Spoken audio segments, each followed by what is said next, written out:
when we're dealing with maybe a child molestation case, and we say the father walked in and the girl became very shy, or she drew in, she wouldn't respond or something like that.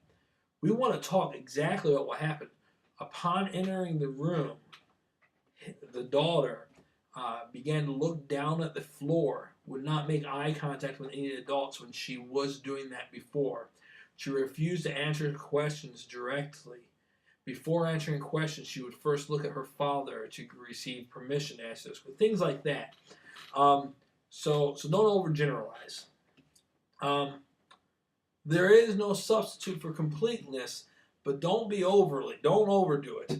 Don't say, upon hearing the call of the domestic violence, I reached down with my right hand and activated my wheeling siren box, moving the toggle switch to the third position to the right. Upon the activation of my siren box, I proceeded to travel at a speed of 55 miles per hour. I made 4 right-hand turns. Don't overdo it, okay? Do it right, but don't overdo it. There are times when you use detail like that.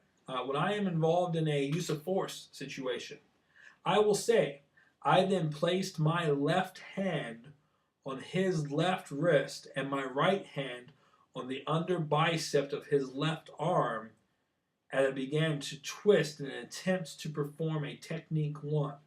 I might say that because I clearly want to show exactly what I did, but there needs to be a reason for it when you do that.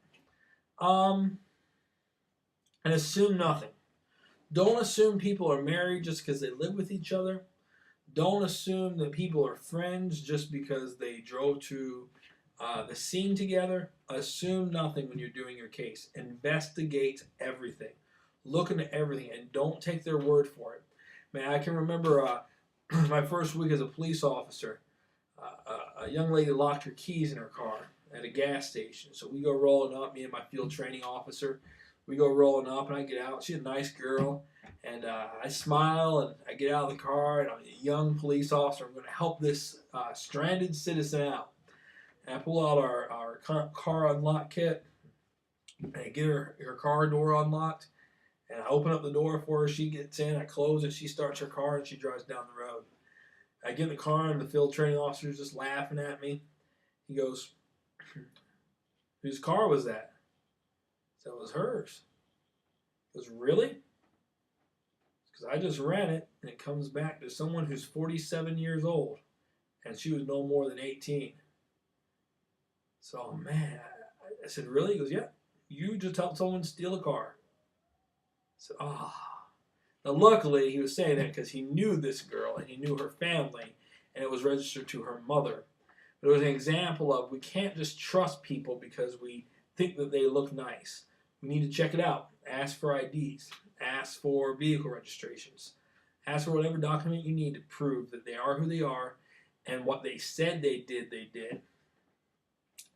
The last thing is to remain objective. And that's hard.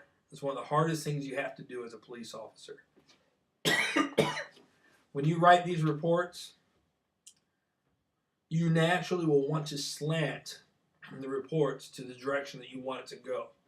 Because by the time you get through this case, you're going to have a preconceived notion of what you think is right. But you have to remember, you are an objective observer, only reporting facts to the court. You do not determine guilt, you only report facts. So in doing so, make sure that you write your report that way. The jury will make a determination as to guilt. We only report what our findings are. So, with that said, I hope you enjoyed Chapter 1. Go ahead and do your quiz. Make sure you do your discussion board postings. And I'll see you for Chapter 2.